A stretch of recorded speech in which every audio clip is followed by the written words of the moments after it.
tahu nggak, kemarin ada berita orang nyamar jadi Pak Rektor. Oh iya, aku tahu. Kalau dilihat, makin hari makin banyak ya kasus penipuan di bidang teknologi ini.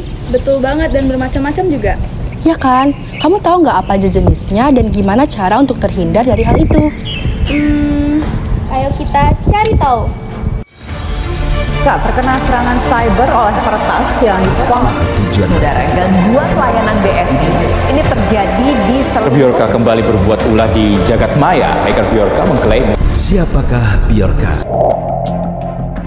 Di era digital sekarang ini, teknologi yang kita gunakan semakin canggih, terutama pada teknologi informasi dan komunikasi. Namun, tidak sedikit orang-orang yang menyalahgunakan teknologi tersebut, seperti kasus yang pernah menggambarkan Bjorka, di mana ia mencuri dan membocorkan database pemerintah, juga data-data sejumlah pejabat Indonesia. Gak hanya kasus Bjorka nih, masih banyak para hacker lainnya yang menyalahgunakan teknologi informasi dan komunikasi. Oleh karena itu, kita harus tetap waspada. Ancaman TIK mengacu kepada risiko dan potensi bahaya yang terkait dengan penggunaan teknologi informasi dan komunikasi dalam kehidupan sehari-hari.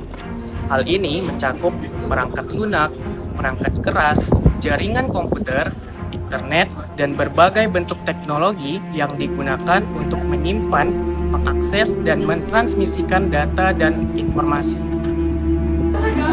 Terdapat banyak jenis ancaman TIK yang dapat berpengaruh terhadap ketahanan bangsa. Beberapa di antaranya yaitu serangan cyber, phishing, berita palsu dan disinformasi, dan pencurian properti intelektual. Oke, kali ini kita akan membahas tentang kejadian sempat viral tahun lalu, yaitu hacker Bjorka. Bjorka adalah seorang atau sekelompok hacker yang diduga meretas sistem milik pemerintah Indonesia. Bahkan, Bjorka juga menjual data-data milik pemerintah Indonesia di situs breached.co. BIK telah mengubah cara operasi militer di seluruh dunia melalui beberapa perubahan signifikan. Komunikasi tinggi dapat membuat militer berkoordinasi dengan lebih efektif. Dan selain itu, teknologi pengawasan seperti satelit dan drone dapat meningkatkan militer lebih dalam bidang keamanan, yaitu digunakan untuk memantau perbatasan, intelijen, dan melindungi siber. Usaha apa sih yang dilakukan pemerintah untuk mencegah masalah ini? Yang pertama, melakukan literasi digital kepada masyarakat agar tidak terjebak dan memilah berita. Kedua, melakukan pencegahan terhadap berita yang belum jelas kebenarannya. Kominfo selama ini melakukan pemblokiran terhadap akses yang dapat merugikan publik. Bagaimana sih peran kita sebagai masyarakat untuk menjaga ketahanan di era digital ini? Yang pertama, tidak menerima berita mentah-mentah yang belum pasti kebenarannya.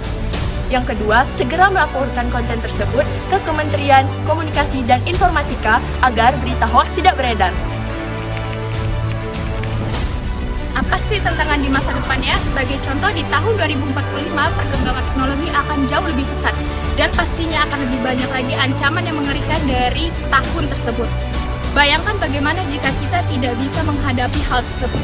Oleh karena itu, marilah teman-teman kita lebih bijak lagi dalam berteknologi, jangan mudah tertipu dan jangan pula jadi penipu di bangsa sendiri.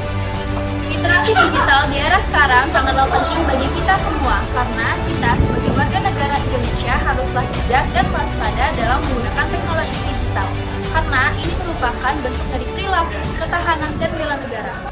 Nah, itulah beberapa penjelasan tentang ketahanan dan bela negara dalam bidang teknologi informasi dan komunikasi. Teman-teman semua, jangan lupa untuk like And share sebanyak-banyaknya agar kita lebih sadar akan pentingnya literasi digital demi menghindari ancaman teknologi.